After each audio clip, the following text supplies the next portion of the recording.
আমি খুবই ভাগ্যবান। সেদিন আমার বেঁচে থাকার কথা ছিল, মৃত্যু থেকে অনেক কাছে ছিলাম। আমি আমারই সংসদ এলাকায় হুম আমার নিজের বাসাকে এড়িয়ে হুম পার্শ্ববর্তী আর একটা বাসায় হুম আশ্রয় নিয়েছিলাম। তখন চার দিক থেকে মিছিল আসছিল হুম এবং এটা আসলে ছিল প্রধানমন্ত্রী হুম গণভবন কেন্দ্রিক।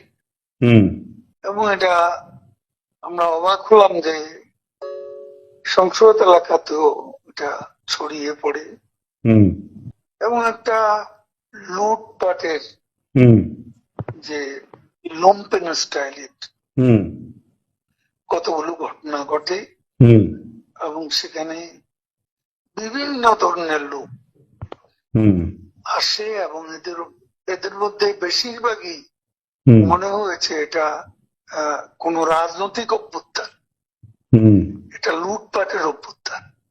না, একটা কথা জিজ্ঞাসা করি, সে তো আমরা তখন সেটা দেখলাম এবং মাননীয় এখন প্রধানমন্ত্রীকেও। আমি হুম যে বাসাতে ছিলাম হুম তারা সে বাসাতেও হামলা করে। আচ্ছা। তারা জানতো না হুম যে সেখানে আমি আছি। আচ্ছা। আমার বাসা তারা লুটপাট করেছে, হুম কিন্তু যে বাসায় আমি গিয়ে আশ্রয় নিলাম হুম সেখানে তারা হামলা করবে এটা আমি ভাবতাম। কিন্তু সেখানেও দেখলাম যে অনেক আহ লোকজন হুম ঢুকে পড়ে এবং তারা ভাঙচুর লুটপাট হুম করতে থাকে।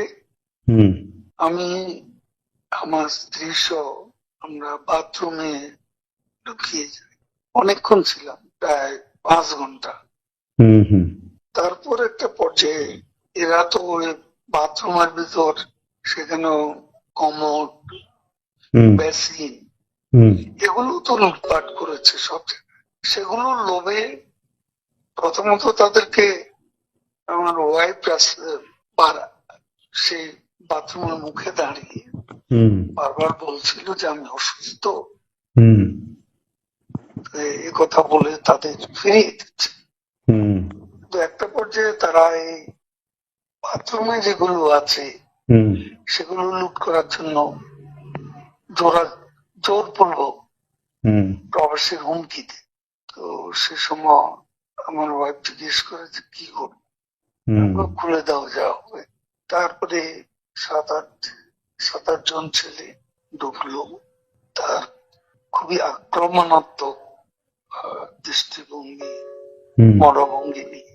হুম তখন হঠাৎ তারা আমার দিকে তাকায়, হুম আমার দিকে তাকিয়ে আপনি নেত্রী চলে গেল, আপনি জাননি কেন? আমি কিছু বলছিলাম। তারপর এই ছেলেদের মধ্যে কি ভাবের উদয় হয়েছে জানি না, হুম তারা আমাকে বলে আপনার ছবি তুলবো। তারপর আমার ছবি তুলতে শুরু করলো, সেলফি নিচ্ছিল, হুম ছবি তুলছিল। এরা ছাত্ররা অনেকে আমাকে চেনতো। হুম হুম কি কারণে তারা তখন আক্রমণাত্মক যে মনোভাবটা ছিল হুম সেটা নিমেষে হুম শীতল হয়ে গেল। আচ্ছা। এরা ঠান্ডা মাজাজে তখন কথা বলছিল। আচ্ছা। এদের মধ্যে আবার এক পর্যায়ে একটা গ্রুপ তারা চেয়েছিল আমাকে হুম রাস্তায় সেনাবাহিনী হুম হাতে তুলে দিতে। কেউ কেউ আবার এটাও চেয়েছিল যে জনতার হাতে তুলে দিতে।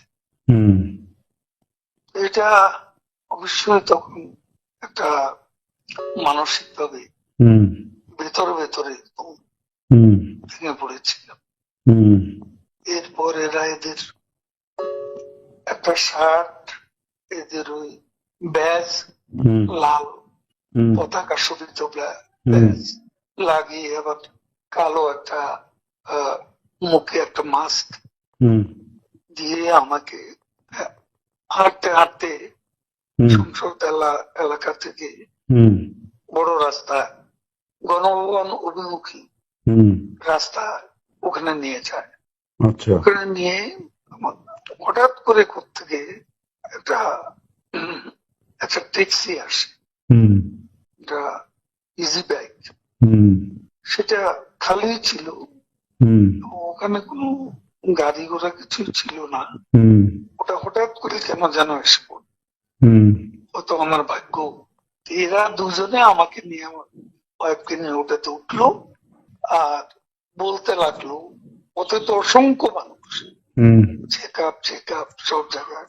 এরা বলতে লাগলো যে আমাদের চাচা চাচি অসুস্থ, হুম হাসপাতালে নিচ্ছি, হুম ডিস্টার্ব করবে না।